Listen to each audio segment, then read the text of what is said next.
I talk, you listen. Welcome to my one-man panel of madness.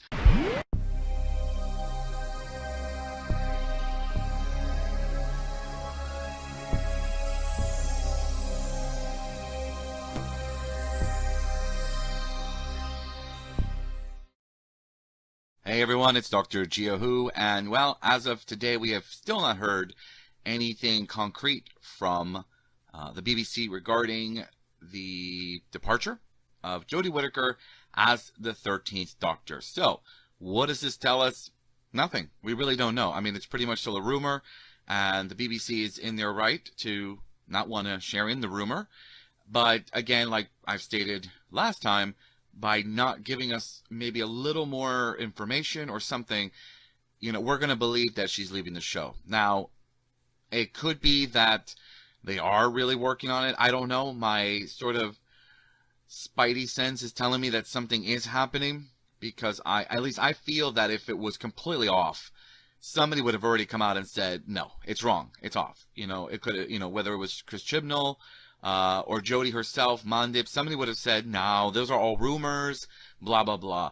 And it's been done in the past where they would just immediately put an end to any rumor so that, fans don't keep going out making up their own assumptions. I haven't really liked the way the BBC has handled the media marketing for Doctor Who, and I don't like, and again, I don't know if it's the BBC or Chris Chibnall and his production team, but I much liked it better when Russell T and Stephen Moffat were at the helm. It wasn't this giant secret,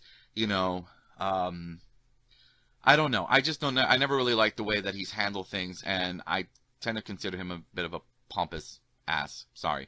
And I mean Chris Chibnall. I just think that there are better ways to handle a rumor than to just say, we're not going to comment at this time. Because you're kind of giving more fuel to the fire. So anyways, that's just my ramble. I don't know what's really going on. I don't have any sources or anything, but I think that there is that feeling. It's kind of like that scene where Harry asks Severus about the war. It's like, does it feel like there's one coming? And Severus says, it feels like it did before. Little Harry Potter reference there, but it does. It kind of feels like something might be coming up. I just think that by now it's been about a week or more, something would have come out. Someone saying, no, that's not true.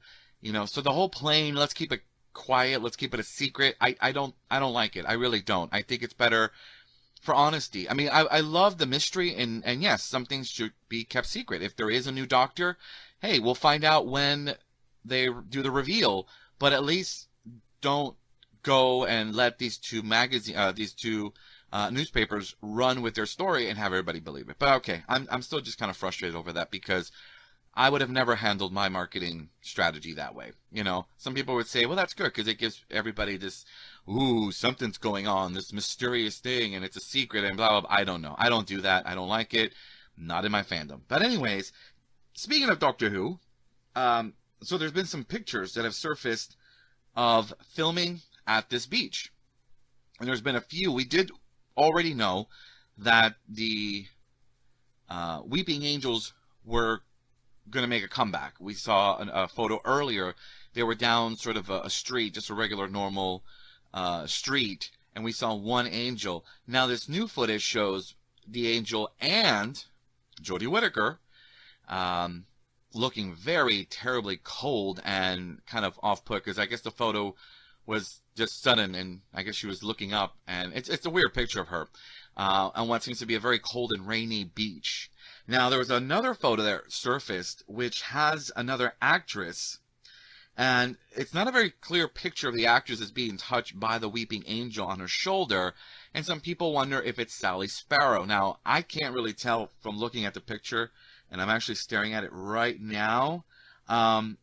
It kind of does from the angle that I'm looking at this photo. It's kind of Sparrow-esque, I guess. Her hair's a little darker. Maybe she's a little older, so I'm not sure.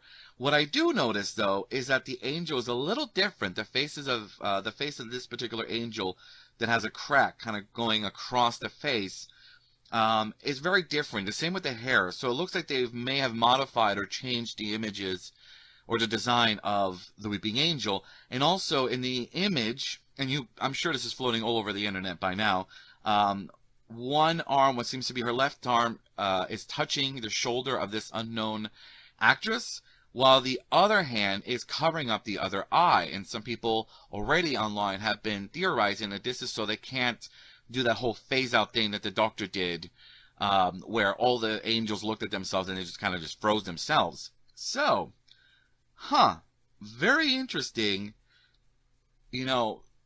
what's going to happen. And is this Sally Sparrow?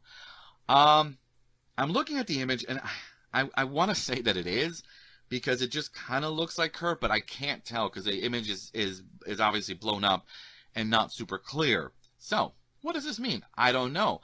Are they trying to bring back, they've already brought back Captain Jack. Are they trying to bring back connections to earlier Doctor Who series, which is what I said from the very beginning they should have done, instead of trying to alienate the fans by just going off on their own sort of tangent, their own little universe thing of Doctor Who. The one thing about Doctor Who that's always worked, especially if you watch the classic series, is when a Doctor regenerates, the companion from that last Doctor still joins the new Doctor. And there's a bit of a transition. The same with the characters, the villains. There's something that kind of keeps the continuity going. And I always felt that what happened with Series 11 was that it just kind of threw all that out. And they wanted to go balls to the walls on their own and kind of do this whole thing, this whole new thing, which is good in a way, but you have to keep some kind of element that ties it back to everything else. For example, in Star Trek Discovery, and spoiler if you have not seen the episode where they go back to, I won't say the name, but quote unquote Vulcan, which has a different name. But if you haven't seen that part yet, don't listen anymore. But if you have, you know what I'm talking about. There's a moment where Michael goes back to her room and digs up footage on her brother, which is Spock. And Spock, as played by Leonard Nimoy,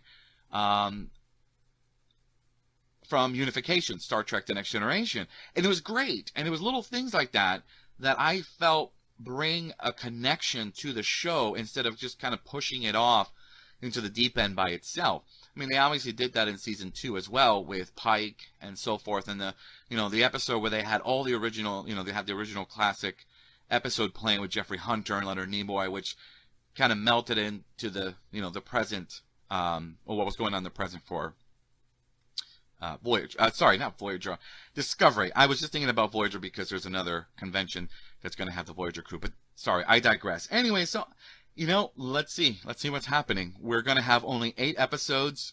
And, well, damn it, they better be 8 amazing episodes. Now, we know that it's going to air sometime this fall, 2021, which is great news. So we won't have to wait. So technically, in 2021, we would have gotten 9 episodes. So we got the special plus the 8 episodes. So that's great. Who knows? We may be getting a regeneration.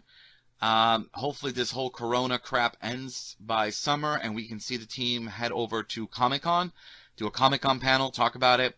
If it is Jodie's last season, then this would be a great time to say, yes, Jodie has decided to step down from the TARDIS, and there will be a regeneration next year at the New Year's special, So, now we know that Chris Chibnall did not want to do a regeneration Christmas special, so that's why we had Stephen Moffat come up with Twice Upon a Time, which I liked it. I thought it was a great episode, and I love Peter Capaldi anyway. So, actually, I just had a dream about Peter Capaldi the other night. Weird. Anyways, but away from Doctor Who news, something else I'm really, really, really looking forward to is the Zack Snyder's Justice League recut, or his version, whatever you want to call it. The Snyder edition, coming to HBO Max. Now, I was originally thinking that they were going to start that or release it this January, possibly January, February, but it looks like some leaked sources are reportedly stating that it's going to be in March, because they've never actually said when it was going to come out, but some specific dates for some Blu-ray releases for the recent Wonder Woman movie and the Zack Snyder Justice League Blu-ray. It seems like it will be sometime in March. So we don't have specific release dates, but this is just a rumor. So it hasn't been announced, but they say that the project will drop on HBO Max sometime in March. I'm excited for this. I've been wanting to see this. I didn't have too much of an issue with the Justice League movie. It's not like I cringed, but you knew there was just something missing. It was like, okay, what? Especially after what we saw in Batman versus Superman and all this stuff. It's like there's so many things that are missing, and if this is the end of the Justice League movies and so forth, we need more. So I'm very, very, very much looking forward to this. Now, a little tidbit, and I can say this because I no longer work for the company, but I remember when Zack Snyder was moving into the building where my office was at Warner Brothers, and there was a few times that I had a run-in with him, and it was kind of cool because we had prepared this whole workout room and all this stuff for him and for his production team. And I was just very excited because I was there when they did the press junket for Batman versus Superman, and all these, so it was just great to see everybody, Gal Gadot, Ben Affleck. So it just brings back really happy memories of my time working at Warner Brothers Studios, because it was actually literally right across my office. And I have great pictures, which I will not put on the internet because I'll probably get in trouble, because I shouldn't have been taking those pictures in the first place. But who cares? I don't work there anymore. Anyways, that's all I think I have for this week's of Dr. Geo Who's Rambles. And yeah, hopefully we get some more info on Doctor Who, and hopefully after this we get an actual release date for the Zack Snyder's Justice League. I don't know, mini stream epic 4-hour whatever. Okay. All right. Be good to each other. Bye.